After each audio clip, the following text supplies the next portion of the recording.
¿Cómo les va? Buenas tardes. Yo soy Ernesto Aguinaga y como siempre acompañándonos Víctor Sacco.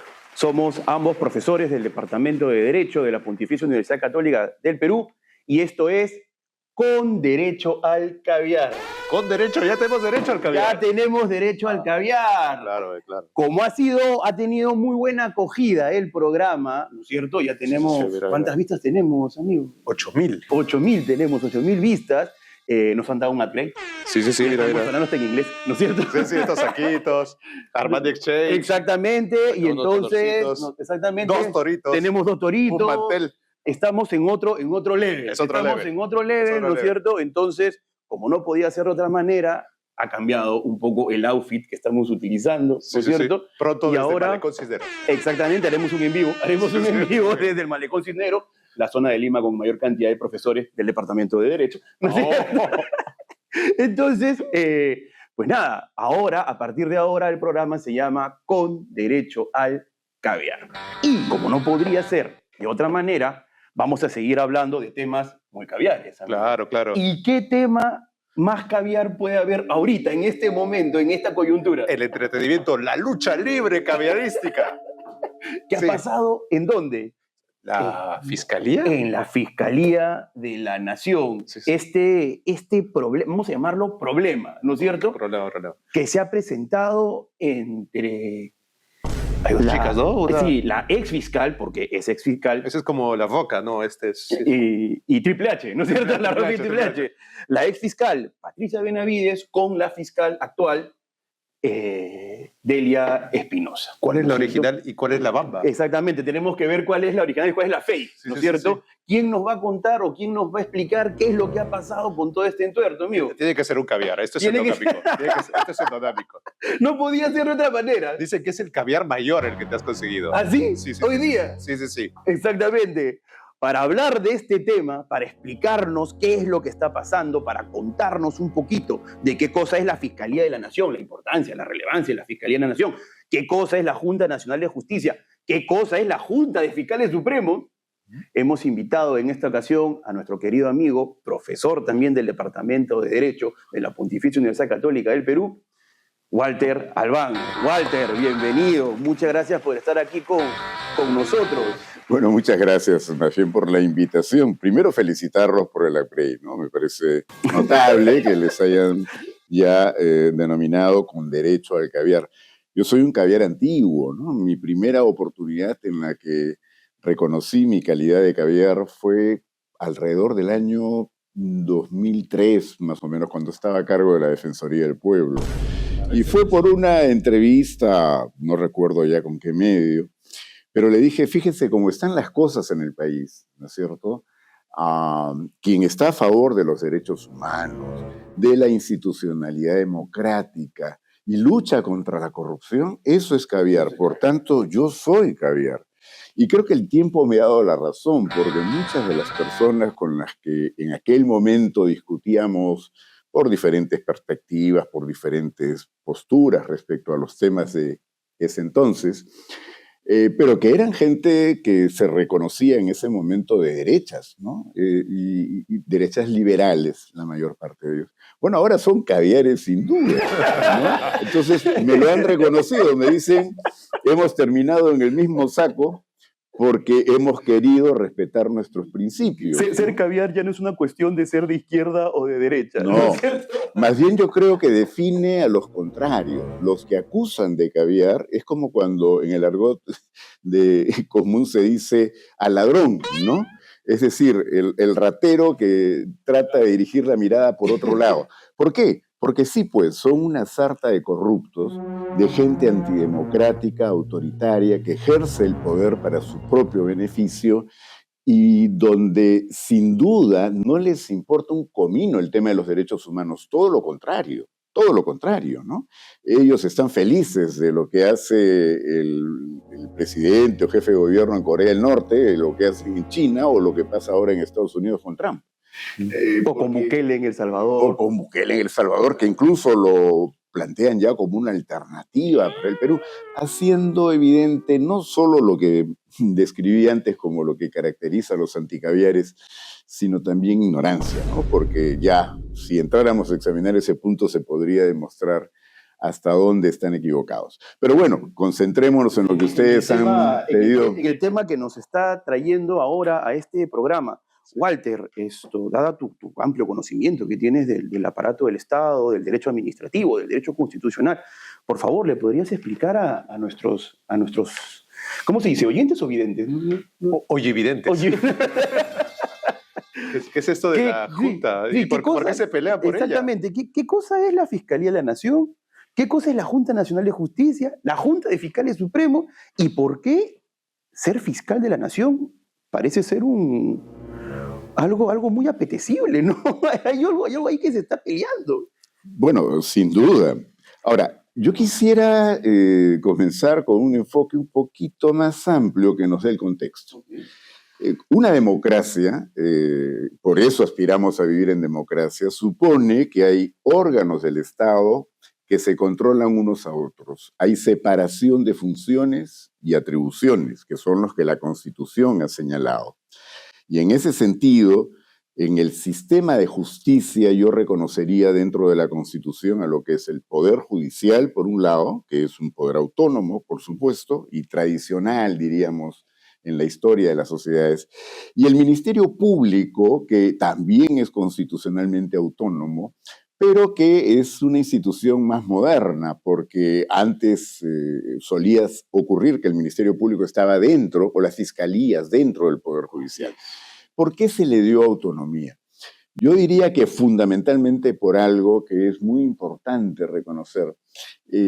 Perseguir el delito es una cuestión que tiene enorme relevancia para la sociedad en su conjunto, ¿no? Que haya una entidad que tenga la posibilidad de ser la única titular para denunciar dónde hay delito, cómo se investiga, y al mismo tiempo hace que quienes son investigados estén con la garantía de que ellos serán acusados por esta entidad, el Ministerio Público, pero quien los juzga, el Poder Judicial, es independiente, porque entonces hay la posibilidad de contrastar, ¿no? Es decir, no porque la investigación haya sacado las primeras conclusiones para que a mí me puedan sancionar, necesariamente voy a ser sancionado. El Poder Judicial le va a exigir al Ministerio Público que pruebe aquello que está planteando, aquello que está sustentando. La autonomía de la Fiscalía es fundamental para evitar esto que se dice, ¿no? Ser juez y parte. Así es. Ahora, quiero moverme a un plano totalmente distinto, pero que forma parte del contexto. Hace poco me preguntaban al respecto porque ha salido una encuesta de Ipsos, ¿no? No fue pública, creo, sino que se pudo difundir en determinados ámbitos, que decían que el 60% de la población del Perú afirma que Pedro Castillo no dio un golpe, sino que fue víctima de un golpe. Y claro, quienes han seguido más de cerca este asunto y conocen de derecho, dicen, no, pero ¿cómo pueden decir que no dio el golpe si salió a la televisión y dijo lo que dijo? Pero yo lo que he venido sosteniendo, y me explica por qué la gente ha respondido así en esa encuesta, es que, claro, el golpe de Pedro Castillo fracasó, no, como todos sabemos, y por eso está preso y está siendo juzgado. Pero no es que no hubo golpe en el Perú. Yo creo que se produjo un golpe. Y ese golpe lo ha producido esta alianza mafiosa que se ha establecido en el Congreso de la República, donde no importan las banderas políticas, que de izquierda, que de derecha, nada. Ahí todos hacen alianza para lo que le hace más daño al país. Entre otras cosas, destruir la democracia. Entonces, viene progresando, no ha sido de un momento a otro, pero ha ido progresando y empeorando, por tanto, la situación política en el Perú, un golpe que se dirige desde el Congreso de la República, que es el que mantiene al gobierno títere de Dina Boluarte, y que ha ido copando diversas instituciones del Estado, es decir, prácticamente estrechando la democracia, ¿no es cierto? Y entonces primero capturaron, casi como un globo de ensayo, el SUNEDU, la educación superior. Después decidieron ir sobre el Tribunal Constitucional y prácticamente han capturado el Tribunal Constitucional, han capturado la Defensoría del Pueblo y luego han capturado la Junta Nacional de Justicia. ¿Qué es lo que queda de lo que el sistema democrático, lo que la Constitución en el Perú dice son instituciones autónomas? ¿Qué queda de pesos y contrapesos? Exactamente, queda, yo diría, una porción del Poder Judicial, porque tienen gente adentro también que es muy afín a ellos, y queda una porción del Ministerio Público. Ahora, porciones muy importantes, porque, por ejemplo, la Corte Suprema en este momento tiene a una persona que a mi juicio es intachable y una persona democrática, como lo es la Junta de Fiscales Supremos actual en el Perú, o sea, los órganos máximos. ¿Qué es lo que ha ocurrido entonces en el Congreso desde ya algún tiempo atrás? A ver, para precisarle a la gente, la Junta de Fiscales Supremos es el órgano máximo de la Fiscalía del Ministerio Público. Claro, porque el titular, para que se entienda mejor, del Ministerio Público es el fiscal o la fiscal de la Nación. Pero ¿quién elige, de acuerdo a la Constitución? Elige la Junta de Fiscales Supremos. Son 5 o 6 fiscales supremos, ¿no es cierto? Y dice la Constitución, entre ellos eligen quién es fiscal de la Nación. Y entonces, pero y por lo que te seguía, el plan del Congreso es como jugar Monopolio, ir atrapando todo lo que pueda y atrapo el Ministerio Público para que no demanden mis mañoserías o mis crímenes. Definitivamente, porque lo que ha venido ocurriendo, decía desde tiempo atrás, es varios proyectos que ahora se han reactivado para supuestamente ir a una reforma judicial. ¿Pero en qué consiste su reforma judicial? Remover a toda la Corte Suprema y remover a toda la Junta de Fiscales Suprema. Para que no me atrapen luego. Porque ahora sí vamos a la situación de la señora Patricia Benavides, más conocida como alias Vane, ¿no? Claro, esta señora Patricia Benavides, que nunca debió llegar a ser fiscal suprema. Fiscal Supremo. O sea, para fiscal de la Nación que le elige la Junta, tiene que ser fiscal supremo. Entonces, la anterior Junta Nacional de Justicia, bueno, yo tengo un balance positivo de su trabajo, pero no estuve de acuerdo en todo. Por ejemplo, nunca me pareció correcta la decisión de hacer la fiscal suprema a Patricia Benavides. No sé si ustedes siguieron ese proceso, pero fue muy indicativo del problema que había con ella, que en la fase final de ese concurso para fiscales supremos, ella tuvo que tener una entrevista. En esa entrevista pasaron 2 cosas bien importantes. Le preguntaron qué son los derechos fundamentales. Yo creo que ni siquiera un estudiante del primer año de Derecho aquí hubiera balbuceado tanto para explicar qué eran los derechos fundamentales. Quiere decir que esta señora no tenía idea. Y tampoco era caviar, porque si no se hubieras sabido que era derecho. ¿No es cierto? Una seña de identidad caviar es saber muy bien qué son derechos fundamentales. Exactamente. Y eso más bien daba la garantía para muchos de que era una persona idónea. Pero la otra cuestión es que a ella le preguntaron, ¿no? ¿Qué pasaría, ¿no es cierto?, si a usted la nombramos fiscal suprema y en eso, cuando toque la oportunidad en el Ministerio Público, como se eligen entre los supremos a quién es fiscal de la Nación, le eligen a usted? Porque usted tiene una hermana que está siendo investigada en la Fiscalía Suprema porque, siendo jueza en la Corte Superior de Lima, se le acusa de haber recibido coimas para liberar narcotraficantes, ¿no? Y entonces la reacción, y estuvo hasta hace poco colgado en la web de la Junta Nacional de Justicia, esa entrevista, ella dice, jamás, yo no intervendría nunca, porque tendría claro que eso es un conflicto de interés. Bueno, le tomaron la palabra, creyeron en ella, como creyeron también que era doctora y que era magíster. Y que había hecho su tesis. Por Dios, ¿no? Pero si uno se enteraba de que esto lo había hecho en un año, o sea, por Dios, o sea, eso es una burla, ¿no? Lo que pasa es que ya sabemos que no es caviar, ¿no? Y algo muy caviar es hacer una tesis de verdad, ¿no? Claro, sí. Hacer una Se tesis. puede comprar. Pero creo que lo mínimo que se debió hacer fue pedírsela, ¿no? Que la mostrara, ¿no? Que la mostrara, nunca la ha mostrado.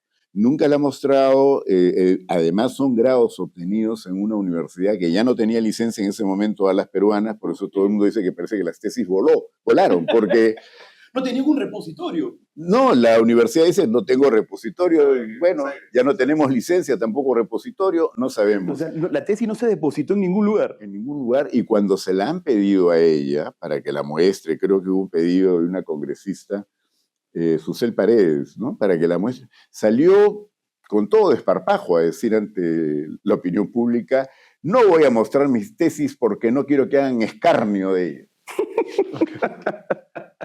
Uno se preocupa, ¿no? Claro, o sea, una persona que hace una tesis, más bien lo que quiere es que la lean. Con orgullo. Exactamente, porque es una investigación que ha hecho. Pero ella misma reconocía que iba a haber escarnio sobre su tesis. Bueno, no, mi hipótesis es o que no existen o que son un plagio completo, ¿no?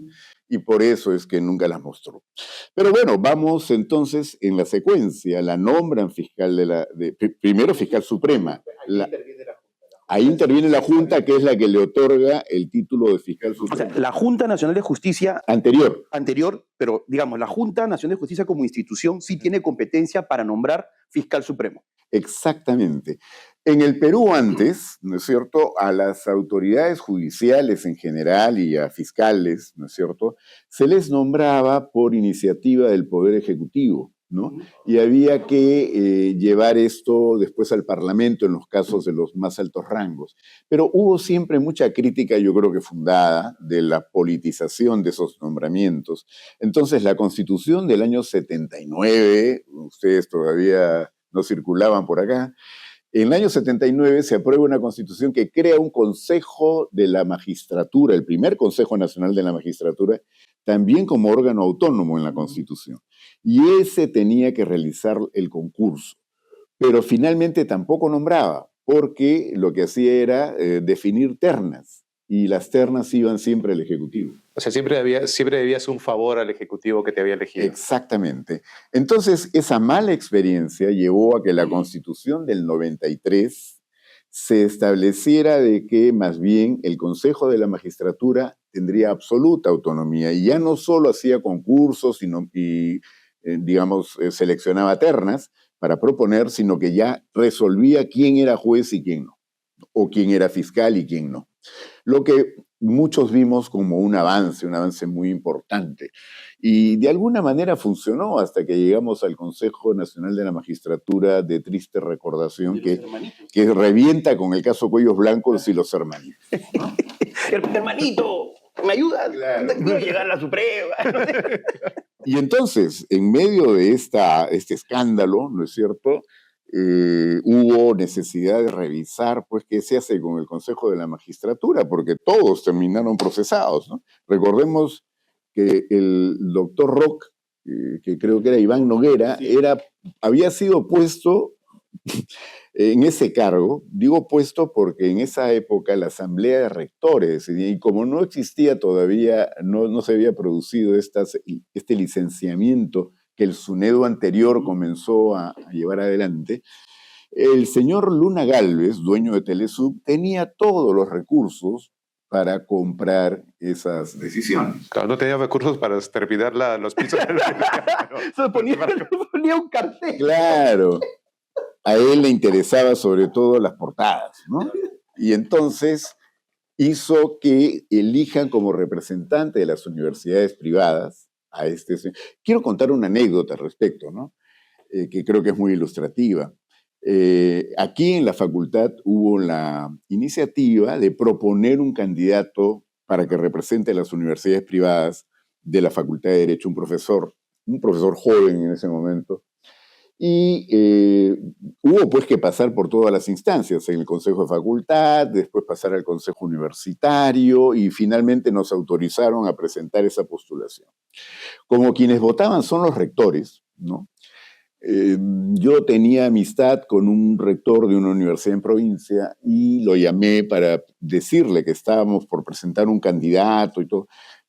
Tuvo la honestidad esta persona amiga que me dijo: Walter, no te gastes, no pierdan el tiempo, esto ya está resuelto. ¿Cómo que está resuelto? Sí, me dijo, la persona elegida va a ser Iván Noguera. Le dije, ¿pero quién es Iván Noguera? En ese momento yo no tenía idea. Además no soy aficionado al rock local. Y me dijo, no, él es porque Luna Gálvez ya hizo todo lo que tenía que hacer para que él sea elegido. Entonces, aunque yo votara a favor, sería uno de los pocos votos que se sumaría. Anecdótico. Claro, que se sumaría el de la Católica, la Pacífico, la de Lima, San Marcos, pero los demás ya están en otra cosa. La justicia siempre ha sido atractivo, que hasta universidades han querido comprar desde siempre. Claro, y fíjense ustedes que quien presidió ese Consejo de la Magistratura en ese momento, el famoso Guido Águila, o Aguila, creo que después dijeron que el apellido estaba mal pronunciado, era un abogado que tenía como negocio una academia en la cual formaba nada menos que a postulantes a jueces y fiscales, ¿no? Yo le tomé interés a esa academia porque un día organizo un concurso con un tremendo letrero que decía que los que financiaban el concurso eran la Fundación Orellana, ¿no? Ese que ahora está preso también, ¿no?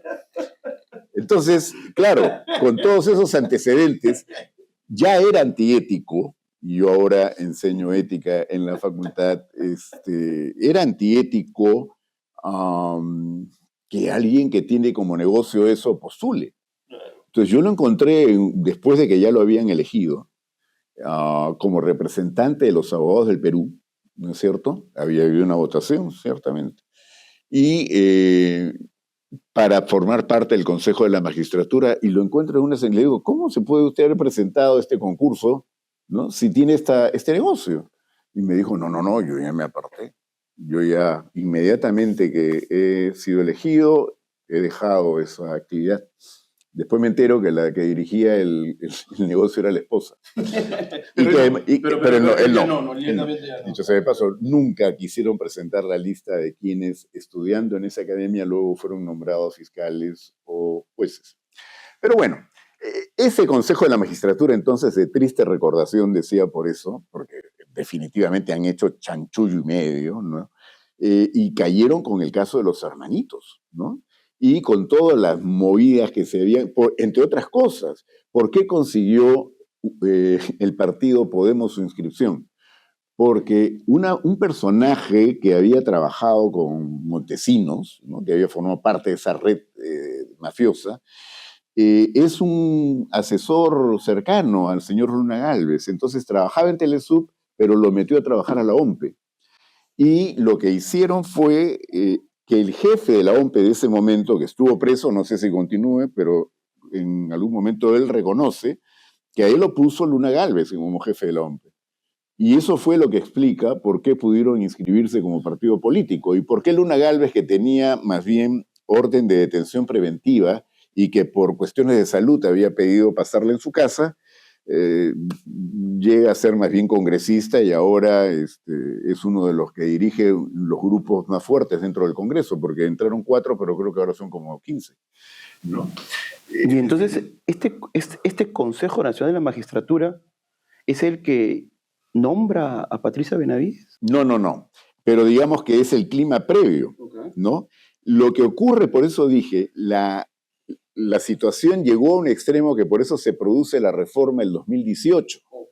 Esa reforma se realizó, por supuesto, con ley en el Congreso y todo, pero recuerden que hubo una reforma constitucional.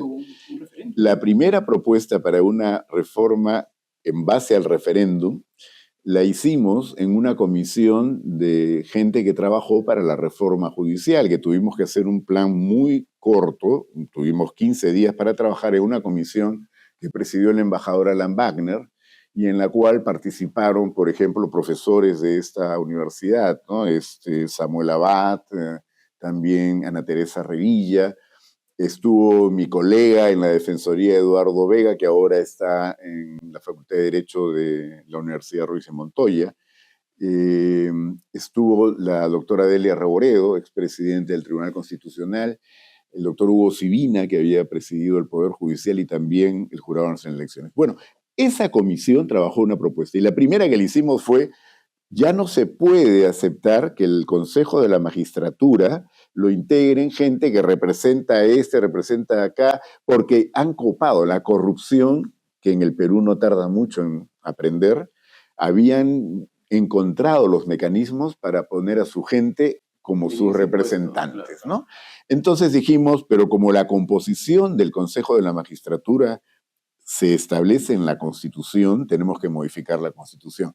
Y ahí es donde se le sugiere al entonces presidente Vizcarra que promueva una ley en el Congreso para esa reforma y que sea convocado un referéndum. Perdón, antes, este es el referéndum del sí, sí, sí, no. Exacto. Este es el que salía dinosaurio, ¿te acuerdas? Claro. Sí, Lo único que... Sí, no. Lo único que sí debe quedar claro es que nosotros propusimos lo que se refiere al Consejo de la Magistratura, nada más. Ya, lo demás ya... Y dijimos debe ser elegido por concurso público, ¿no? ¿Y quiénes deben estar en ese concurso público? Bueno, razonablemente, fíjense, hemos discutido incluso fórmulas que podían parecer muy poco ortodoxas, pero que hoy día vuelvo sobre ellas, porque decíamos, ¿por qué no una entidad internacional de prestigio es convocada para que haga este concurso? Porque en el Congreso ni hablar, con la experiencia que teníamos de la Defensoría del Pueblo, del tema del Tribunal Constitucional, o sea, cómo se ha ido deteriorando eso. Y el 18 no podían imaginarse lo que iba a pasar después con el Congreso. Claro, entonces lo que parecía más inteligente y más recomendable era titulares de instituciones que tenían que ver con el sistema judicial. Y a ese se le agregó el Contralor. Entonces, el Contralor, el Defensor del Pueblo, el presidente del Poder Judicial, presidente del Tribunal Constitucional, representantes de universidades privadas, representantes de universidades públicas, ¿no?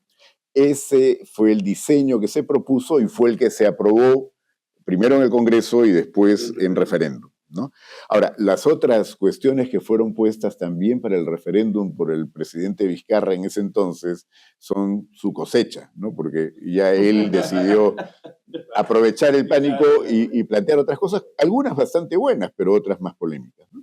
Pero bueno, lo cierto es que entonces de esa manera se elige a la primera Junta Nacional de Justicia por parte de una comisión especial que integraron los que acabo de mencionar, pero el nombre cambió porque el Congreso quiso que cambie. Para nosotros no era un problema de nombre. Era un problema de composición. Debía llamarse igual Consejo de la Magistratura, pero el Congreso decidió que se llamara Junta Nacional de Justicia. Se elige con mucha dificultad a la primera Junta, pero creo que por lo menos hubo mejor gente en los cargos que estaban en esta comisión especial que le corresponde elegir, integrada por los titulares de estos sectores. No todos fueron santos de mi devoción, pero ahí hubo cambios muy importantes en el camino, porque, por ejemplo, antes de que se cerrara el concurso, entró la doctora Ledesma a reemplazar a alguien que merece un programa aparte, el doctor Blume, ¿no?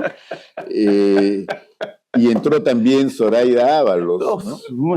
Y ya, en fin, hay otras cosas que les contaré en otro momento. Pero lo cierto es que esa junta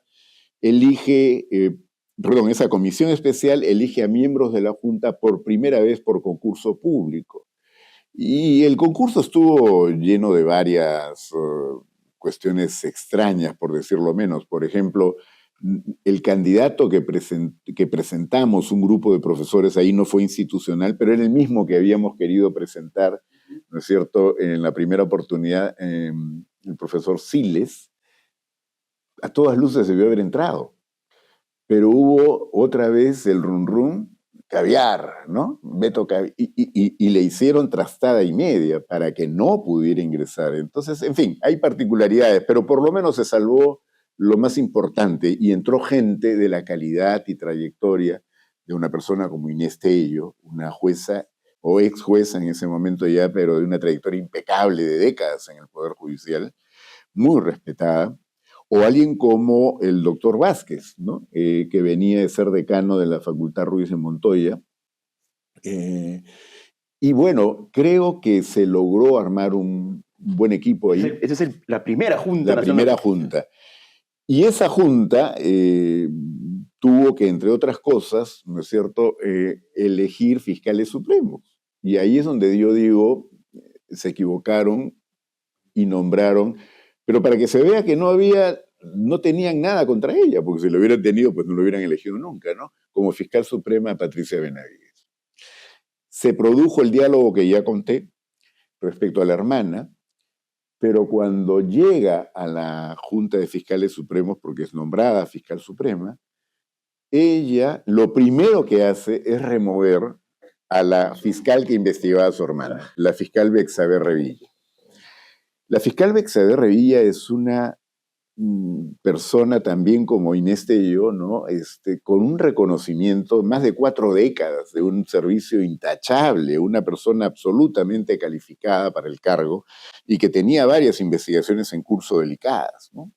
Incluso contra gente del propio Ministerio Público. Y para que, digamos, la gente lo recuerde, una de las investigadas era la hermana. Claro, y era Bexabe Revilla la que llevaba esa investigación. ¿En qué estado estaba esa investigación en ese momento? Un aspirante a colaborador eficaz, o sea, un narcotraficante, quería dar testimonio de lo que le había pagado a la hermana, ¿no? A la hermana. Sí, a Inma Benavides en el Poder Judicial. Pero este narcotraficante, que ya estaba, pues, había salido libre, pero había, para su desgracia, caído preso en Brasil. Entonces había que hacer una diligencia en Brasil para ir a tomarle el testimonio a este señor.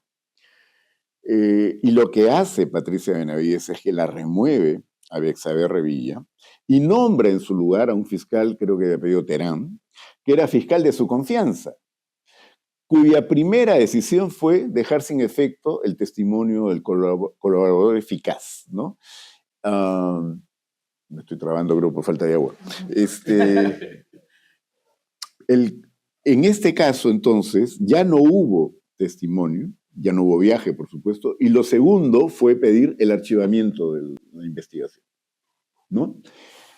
Y luego a Bexabe Revilla la envía a trabajar, ella era una fiscal titular, y la envía a trabajar en el despacho, o sea, a cargo de un fiscal provisional que ella había investigado y que lo estaba acusando de varias irregularidades, ¿no? Por eso, con mucha dignidad, y eso fue un maltrato lo que había hecho, Bexabe Revilla renunció al Ministerio Público y ya no está más en el Ministerio Público. O sea, nos hemos quedado con una persona, sin una persona buena, porque una persona mala movió sus... Así es, y yo recuerdo, quienes pudimos ver la imagen, teniendo todo el poder Patricia Benavides en ese momento ahí, cuando se va de su despacho Bexabe Revilla, la gente sale a aplaudirla, o sea, el personal del Ministerio Público que reconocía en ella una persona, pues, de primer nivel. ¿Esto en qué momento pasa? ¿En qué año sucede exactamente esto? ¿Estamos en Tan pronto ella entra a la Fiscalía de la Nación, debe ser 2022. Pero para que quede claro, ¿no es cierto? En la Junta Nacional de Justicia, sabemos que parece ser que no hizo un trabajo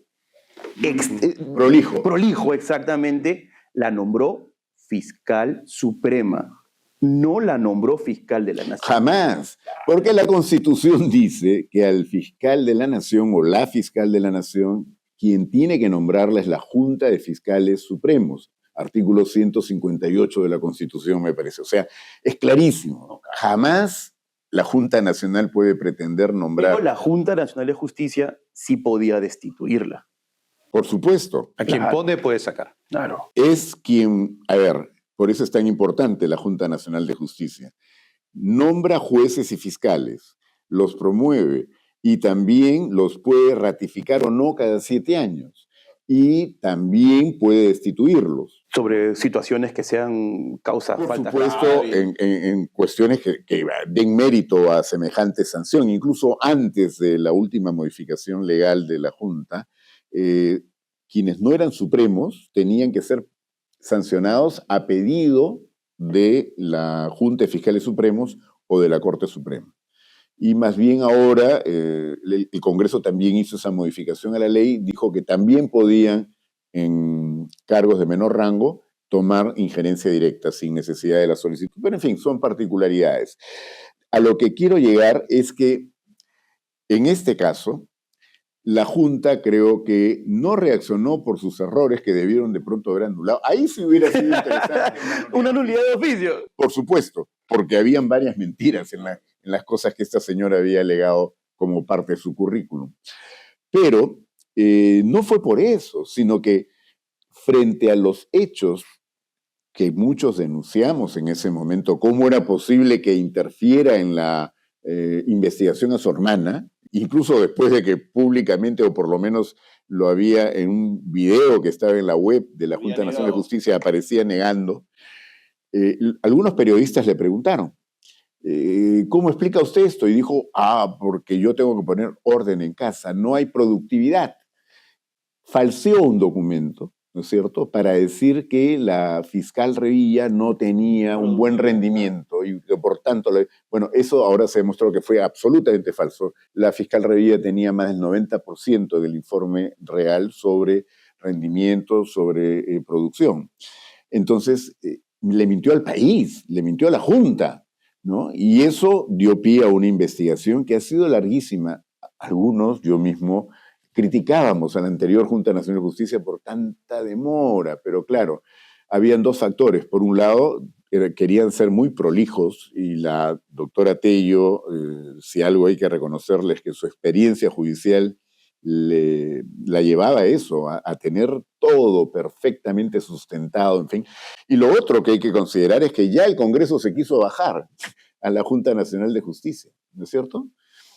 Ahora, hay otro ingrediente, otro componente que explicar acá. ¿Recuerdan ustedes a la fiscal Marita Barreto? Claro. Sí. Ya. Ella trabajaba con un ex policía muy reconocido en investigaciones, agente con poder, el coronel Colchado, de la famosa DIVIAC.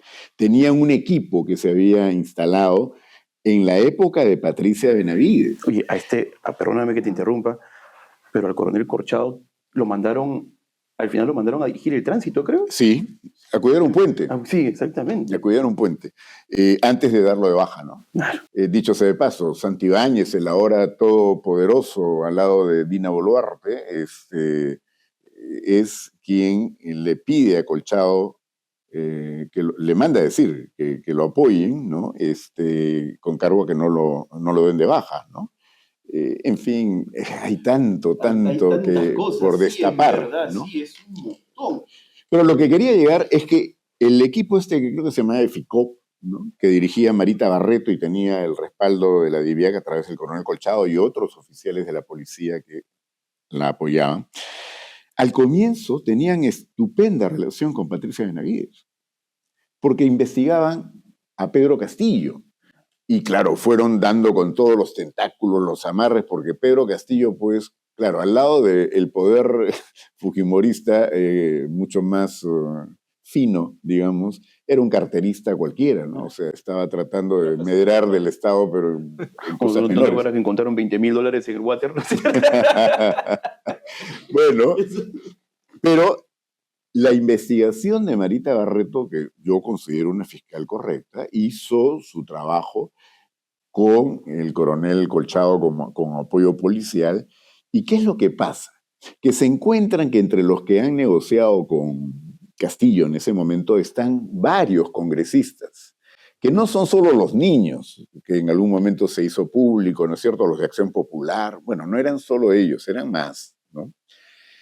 Y ahí es donde Patricia Benavides, que se temía la reacción de la Junta Nacional de Justicia, ¿no es cierto?, de que pudiera, por lo que había hecho con la hermana, en algún momento ponerla en cuestión para su permanencia en el puesto, lo que hace es negociar con esos congresistas, ¿no?, que ella está dispuesta a archivarles las investigaciones si ellos toman algunas decisiones en las que ella estaba interesada. La primera era que sacaran de la Junta de Fiscales Supremos a Soraya Ábalos, cosa que el Congreso cumple porque la inhabilita, ¿no? Nunca se pudo encontrar razón suficiente o fundamento, pero el Congreso la terminó inhabilitando y la sacó, y la Corte Suprema es la que la ha hecho volver a ese cargo. En segundo lugar, que elijan al actual defensor del puesto, le digo yo ahora, pero que, bueno, su título oficial es defensor del pueblo, ¿no?, que está presto a defender a Patricia Benavides, ¿no es cierto? Sí. Bueno, ella influyó en el nombramiento de este señor en la Defensoría del Pueblo. Y lo tercero, ir contra la Junta Nacional de Justicia. Todo esto se cumplió, Pero no le bastó este acuerdo con los que ya tenían carpetas, sino que llegaban otras denuncias, porque el Congreso está plagado de gente metida en delitos. Hoy día son 65, si no me equivoco, las solicitudes o denuncias que ha formulado la actual fiscal de la Nación, o sea, que han sumado las que habían de antes, la actual fiscal de la Nación, para que se levante el fuero que tienen el antejuicio y se les puede investigar, se puede llevar... 65. 65. Hay 65, para que quede claro, 65 congresistas que están investigados por la Fiscalía de la Nación. Y que hay pedido de levantamiento del fuero para poder, procesarlo. Y eso depende de o sea, esto digamos, esto es... No, eso depende del Congreso, entonces esto está aguantado. Claro, pero eso prefieren sancionar, por ejemplo, a la ex congresista y presidente del Congreso, Mirta Vázquez, porque supuestamente ella causó daño con el COVID, ¿no? Hizo que se enferme gente y que alguna gente muera. Nunca han puesto un nombre de alguien que se haya podido identificar como que Mirta Vázquez le haya causado el COVID, pero ya la inhabilitaron por 10 años. Pero todas las denuncias... Lo que pasa es que de repente dice que la vieron un día estornudar en la calle sin mascarilla, entonces por eso la están... si le contara el detalle, es ridículo. Es ridículo, pero mientras tanto archivan las muertes a Dina Boluarte, archivan las cirugías de Dina Boluarte, archivan todo lo que tiene que ver con sus socios, ¿no? Bueno, pero si es que llegara a pasar, ya tendrían a una aliada en el... Claro, entonces lo que ocurre es que Marita Barreto y el coronel Colchado, al encontrarse con esto, van donde Patricia Benavides y le dicen: hay que investigar a estos congresistas. Y ella les dice: sí, déjenlo ahí, yo voy a encargarme de acusarlos, ¿no? Denunciarlos. No, pues ya después la historia se ha conocido por el lado de quien era su asesor principal, que le decían el filósofo, ¿no? Villanueva, y él ha contado y han mostrado pruebas, ¿no? Hay comunicaciones, incluso lo que se le llama un agente encubierto dentro del Congreso, un congresista, que dio pruebas de los arreglos que había entre Patricia Benavides y esta gente. Cuando Marita Barreto y el coronel Colchado se dan cuenta que Patricia Benavides está en este tipo de cochinadas, entonces ellos deciden comenzar a investigarla. Cuando se da cuenta Patricia Benavides que la habían puesto a ella en la mira, es que intentan llevarla primero a Marita Barreto a un curso en el extranjero, a Colchado lo quieren llevar, creo que de agregado policial a otro lado, pero ellos permanecen en su puesto y ya habían armado lo que se llamó la Operación Valquiria. Eso fue lo que le pidieron al Poder Judicial para poder intervenir en el Ministerio Público. Ustedes recordarán esa madrugada. Y entonces ahí estaba quemando pruebas y haciendo lo posible Patricia Benavides para evitar de que esto se pudiera pero consumar. es que, de verdad, claro, o sea, el escenario que nos estás contando, ¿no es cierto?, es aterrador. Aterrador. Por eso aquí y hay que esta dejar... señora es la que quiere volver. Y ella, pero los que más quieren que vuelva son todos los que tienen persecución política, persecución por delitos. Y que ya te digo de acuerdo con ella. Claro, entonces, en el Congreso están desesperados porque vuelva Patricia Benavides, para que les archive todo, sobre todo ahora que ya van a terminar su mandato y no pueden estar absolutamente seguros de que regrese. Por otro lado, a ver, ¿quiénes más están interesados en que se vaya la señora fiscal de la Nación actual y que entre Patricia Benavides? Dina Boluarte, porque todos esos archivamientos son provisionales, se los pueden levantar. Y al frente de la fiscalía habría alguien que garantizaría que la van a tener que condenar de todas maneras. Más allá ya de la... Presidente del Consejo de Ministros actual, también metido en el caso Cuellos Blancos, investigado por el caso Cuellos Blancos. El señor Santibáñez, ese se burlaba de Delia Benavides porque le entregó un cascarón de su teléfono cuando ella le exigía que entregue el teléfono, porque hay prueba, está el teléfono de la persona que le decían Culebra, que trabajaba con el coronel Colchado, ¿no? Donde está la conversación, donde está diciendo que lo van a hacer ministro, incluso los probables apoyos al señor Cerrón, ¿no? Entonces, Santibáñez, el presidente del Consejo de Ministros, varios otros ministros, congresistas que ahora suman no menos de 65, el Contralor, también en este momento, es decir, no hay casi autoridad de alto rango en el país que no esté con una investigación en curso. ¿Quién quieren que esté al frente? El abogado Abanto también es procesado. ¿no? Y él se especializa tanto en casos de esta naturaleza que termina siendo ya un personaje, pues, sobre el cual algún día se tendrá que escribir, ¿no? Porque incluso, no solo es eso, es abogado del Congreso, ¿no? Dime quién te asesora y te voy a decir más o menos en qué línea estás, ¿no? ¿Qué intereses defiendes? ¿Qué intereses defiende? Defiende pues al Waiki Oscorima, ha defendido al que era gobernador de Ancash, que ahora está preso y no solo por corrupción, también se le acusa de asesinatos. Ha defendido a Félix Moreno, gobernador de El Callao, que está preso también por corrupción. ¿No es cierto? Ha defendido, bueno, era abogado de los Sánchez Paredes, y este es otro punto que a veces ha pasado desapercibido. Patricia Benavides se tiró abajo una investigación que después de mucho esfuerzo se había podido restablecer a cargo de un fiscal impecable, el fiscal Almanza, contra los Sánchez Paredes. Cuando el caso ya estaba judicializado, pero perdón, estaba en juicio oral, ¿no? Lo sacó al fiscal Almanza, que había llevado años en recuperar el caso, porque ese caso había sido archivado por el ex fiscal de la Nación, no recuerdo en este momento el nombre, pero el ex fiscal de la Nación, que era muy cercano a Alan García, ¿no? Que le archivaba todo a Alan García también. Y este señor prácticamente enterró el caso, y el caso estuvo enterrado hasta que llegó a ese cargo Pablo Sánchez, y ahí lo reabre y se lo encarga a Almanza. Patricia Benavides se encarga entonces de sacarlo a Almanza y puso a cargo ya en el juicio, o sea, es como si en medio de una operación de cirugía al corazón traen a un pediatra que es clínico y le dicen, tú te haces cargo, ¿no? Porque llamó a una fiscal que no tenía experiencia ni siquiera en materia penal para que se ocupara el caso de los Sánchez Paredes. Una de familia, seguramente. ¿Y quién era el abogado de los Sánchez Paredes? Pues le digo Abanto, ¿no?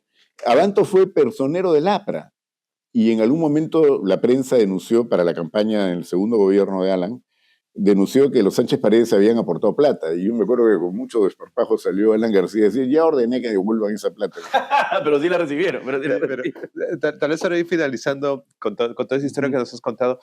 Hay algo que desde el punto de vista estratégico, no le es más beneficioso a un corrupto que le archiven el juicio. Es decir, porque tú nos contabas que justamente esto del ministerio es alguien solo que te denuncia o que lleva tu proceso. Pero igual el juez te puede decir, oye, es inocente.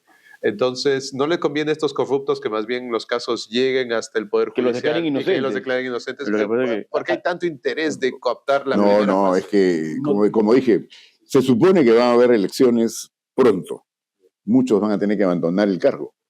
Y dejando esos expedientes ahí, nadie quiere eso. No, y además yo me imagino que no están tan seguros que los declaren inocentes con la abundancia de pruebas que puede haber. No, pero por supuesto, comenzando por Patricia Benavides, porque, a ver, hay algo que sí quiero terminar de señalar aquí. La actual Junta Nacional de Justicia es una vergüenza. Es un concurso hecho a la medida del Congreso para controlarlo, y por eso quien preside y ha tenido todo el protagonismo en estas últimas decisiones es Río Patio, procurador del APRA, o sea, en el gobierno segundo de Alan García, y antes postulante frustrado a la Corte Suprema porque, entre otras cosas, a la Fiscalía Suprema. No llegó a ese cargo porque le demostraron que había plagiado, ¿no?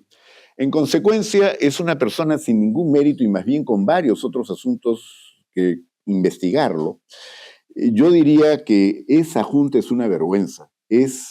Si tuvieran sangre en la cara deberían renunciar, porque lo que han hecho es una aberración jurídica. No vamos a aburrir al público de esta presentación o de este programa con los detalles, pero la verdad ningún jurista decente sería capaz de sostener lo que los que están saliendo, que no digo que no sean conocidos, pero no son decentes, pues. Por eso es que salen a defender tremenda patraña. Y esta junta, que fue elegida entre gallos y medianoche por una comisión presidida por Josué Gutiérrez, el actual defensor del pueblo, ¿no es cierto? Eso es que explica mucho de por qué los eligieron. El único tipo que tenía una trayectoria, la única persona que tenía una trayectoria, en fin, y que conoce derecho, Francisco Tábara, por eso ha quedado al margen, ¿no? Él no ha votado, ¿no? No ha votado, y entre otras cosas, de las tantas que habría que señalar, es que revisar esto de oficio no correspondía. El caso, Porque lo que han hecho ellos, o sea, Patricia Benavides y sus abogados, llegaron hasta lo último que podían llegar y el caso quedó cerrado, ¿no? La nulidad de oficio está reservada para que la propia entidad, no el pedido de Patricia Benavides, como ha ocurrido en este caso, que ha pedido la nulidad de oficio. Esa es una nulidad de oficio de parte. Y más o menos han inventado esa fórmula. Y solo opera para casos muy puntuales, absolutamente excepcionales, que pudieran haber llevado a quien tomó la decisión de que sí, se equivocó cuando tomó la decisión. No para que estos vengan a pretender enmendar la plana de la Junta anterior y un caso que estaba absolutamente cerrado, lo reabren para decir que van a ir a una nulidad de oficio. Si uno lee la resolución, es un mamarracho que viola la Constitución por todas partes. Pero, digamos... Pero algo muy claro, la ley que invocan para esa nulidad de oficio dice que tiene que haber unanimidad. Exactamente. ¿Ya? Y no hay unanimidad porque el otro juez o miembro de la Junta, ¿no es cierto?, Francisco Tábara, ha dicho que él no participó, pero muchos lo critican porque dicen, ¿por qué no fue y votó en contra? No, pero es que él dijo, no participo porque el caso está judicializado y la Constitución prohíbe que una causa... Esta es una entidad administrativa, no puede abocarse a una causa en el Poder Judicial, eso es incluso delito. Entonces, por eso fue que Tábara no quiso participar. Claro. Y toman, sin embargo, esta decisión. Y ahora vienen con una interpretación absurda, ¿no es cierto?, de que como solo participaron 6 y los 6 votaron, ahí hay unanimidad. No, pues, es como, por ejemplo, en el Congreso, para elegir miembros al Tribunal Constitucional o al Defensor del Pueblo, se requieren 2/3 partes de los miembros del Congreso. Y es como que eso significa 87 votos. Es como que digan 2/3 partes de los que vinieron a votar. Exactamente. Claro. Es decir, que estarían diciendo en esa interpretación, ya, no importa, 87 votos se requieren, pero son 2/3 partes. Claro. Y como no están todos, sino solo han venido a votar 90, 2/3 partes de los 90, ¿no? O sea, bajamos. Eso es una interpretación absurda. Claro, es una manipulación de la literalidad. Es decir, una tras otra. Luego, pedir el auxilio de la fuerza pública. No tienen ninguna autoridad para pedir el auxilio de la fuerza pública. Tienen que ir al Poder Judicial. Pero para que quede algo claro, Walter, ya. Creo que más o menos queda claro que lo que han hecho jurídicamente es una aberración. Pero asumamos, ¿no es cierto?, que incluso estuvo bien hecha la nulidad. Y la reponen en su cargo. ¿En qué cargo la podrían reponer? Bueno, ese es otro punto. Supongamos que esto hubiera efectivamente se hubiera llevado regularmente, tendría que haber sido a Fiscal Supremo. No a Fiscal de la Nación. Nunca. A ver, la ley de procedimientos administrativos que han utilizado para esto dice, si como consecuencia de la nulidad se afecta el interés de un tercero ajeno al pleito, entonces no se puede ejecutar la decisión en contra de esa persona. Que sería la que está ocupando el cargo. Claro, porque hay que recordar que Patricia Benavides fue sancionada, destituida por la anterior Junta. En ese momento, ¿quién asumió interinamente? Pablo Sánchez. ¿Quién asumió después? El fiscal Villena. Y cuando al regreso de Zoraida Ábalos hubo el número suficiente de fiscales supremos, se reunieron, es decir, ellos no tuvieron nada que ver con la destitución de Patricia Benavides, y eligen a la actual fiscal de la Nación, Delia Espinosa. Entonces, a Delia Espinosa no la pueden remover ellos, y mucho menos decir que la otra va como fiscal suprema, porque eso también es ir contra la Constitución. Ellos no tienen ninguna atribución para eso. Ahora, déjenme decirles que ha sido bien sintomático, y creo que hasta ahora no está claro, por qué no hay audio, por qué no hay acta, ¿no? ¿Por qué estaban mudos los miembros de la Junta Nacional de Justicia que no aparecían firmando junto a Gino Ríos Patio? Cuando ya todo esto ha comenzado a ser puesto en evidencia, incluso trascendió que alguno había dicho que en un ascensor firmó, pero que él nunca vio que dijera ahí que se le estaba nombrando fiscal de la Nación, sino solo se le reponía como fiscal suprema. De pronto han aparecido todos en una conferencia que muchos hemos pensado que era una foto, pero no, lo que pasa es que hablaba Gino Ríos Patio, de nuevo, él era el único que hablaba, y todo lo demás parecía un holograma. O sea, esta gente ha sido presionada hasta el último minuto para que den la cara y para que digan que sí han resuelto lo que dicen que han resuelto. Pero lo que la ley exige es que tiene que haber acta, que tiene que haber audio, y eso hasta el día de hoy no lo muestra. Y por mucho que sean los 6 los que estuvieron de acuerdo, les falta un voto, no hay unanimidad. Ahora, y si hubiera estado bien hecho, solamente la podrían reponer como fiscal suprema, pero no, pues, pero quieren que sea fiscal de la nación. Ahora, fíjense ustedes, ya para terminar en esto, sí es importante. Y lo que ha ocurrido es casi una salida al final del callejón en el que ya nos encontrábamos, porque todo parecía indicar que la iban a poner. ¿Qué es esto que salió el ministro de Justicia, el primer ministro, presidente del Congreso? Todos investigados, todos con denuncias penales, ¿no? De que tenía que cumplirse lo que había pedido la Junta Nacional de Justicia, ¿no? Y que incluso la policía ya le había puesto resguardo policial a la fiscal de la Nación. El Ministerio de Justicia ya no se dirigía a Delia Espinosa como fiscal de la Nación. O sea, es una barbaridad. Estamos asistiendo, digamos, a la descomposición de lo que quedaba de democracia, a un asalto, ¿no? Y por eso vuelvo a lo que dijimos al inicio. Yo creo que falló el golpe de Pedro Castillo, pero estamos en un golpe, ¿no? Y creo y me temo que esto no ha acabado, ¿no? Lo que ha ocurrido es que con buen tino la Fiscalía planteó una suspensión, le pidió al Poder Judicial una suspensión, la fiscal de la Nación, pero ya por los casos Cuellos Blancos, porque hay prueba contundente de que esta señora ha intervenido para favorecer a unos, otros ha sacado a los fiscales que estaban a cargo, ha desbaratado el caso Cuellos Blancos. Entonces dice, ¿cómo va a volver como fiscal suprema, incluso, ni siquiera como fiscal, alguien que está interfiriendo? Por eso en algún momento, lo dije en una entrevista un poco exaltado, yo decía, si en este momento para ser presidente de la República, para ser presidente del Consejo de Ministros, para ser congresista, para ser miembro de la Junta, para todos los cargos altos hay que tener prontuario, para ser fiscal de la Nación que llamen a Caracol, lo haría mejor, ¿no? Pero mi invocación es que hay gente que puede que se mantenga en esa idea de que los caviares son un problema en el país, lo que quieran. Ya, yo lo único que invoco es la integridad, la ética, valores. ¿Cómo pueden ser que cierren los ojos ante una trayectoria tan sucia como la de una persona como Patricia Benavides y crean que está bien que regrese a ser fiscal de la Nación, con lo cual no solo les archivaría los expedientes a todos los que ya mencioné, sino que además utilizarían el Ministerio Público para denunciar y perseguir a todo aquel que se oponga a ellos, ¿no? Y creo que el siguiente paso va a ser el Poder Judicial y después completar lo que ya vienen haciendo en el sistema electoral. De esa manera, cuando tengamos las elecciones, en lugar de llamar a la misión de la OEA, habrá que llamar a Maduro, que es el experto en cómo ganar elecciones y controla todo el aparato. Oye, Walter, en verdad que muchas gracias por todo lo que nos has comentado. Creo que ha quedado clarísimo, ¿no es cierto?, el peligro de que vuelva esta señora a la Fiscalía Nación.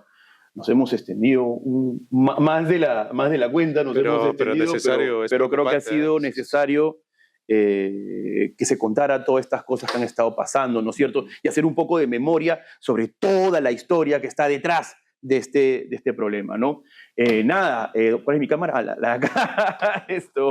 Pues nada, muchas gracias por habernos prestado atención y recuerden que ya no somos sin derecho al caviar, somos ahora con derecho al callar, exactamente, y eso explica pues que estemos ya con otro atuendo, ¿no es cierto? Y no, con compadrino. Compadrino caviar, ¿no es cierto? Compadrino caviar, exactamente, y nada. Déjenos su amor en los comentarios, como siempre, ¿no es cierto? Escriban, díganos qué temas les gustaría que toquemos. Sí, y nos vemos. Estamos leyendo y estamos leyendo, exactamente, estamos leyendo y ya nos estamos viendo en una próxima oportunidad. Chao, chao.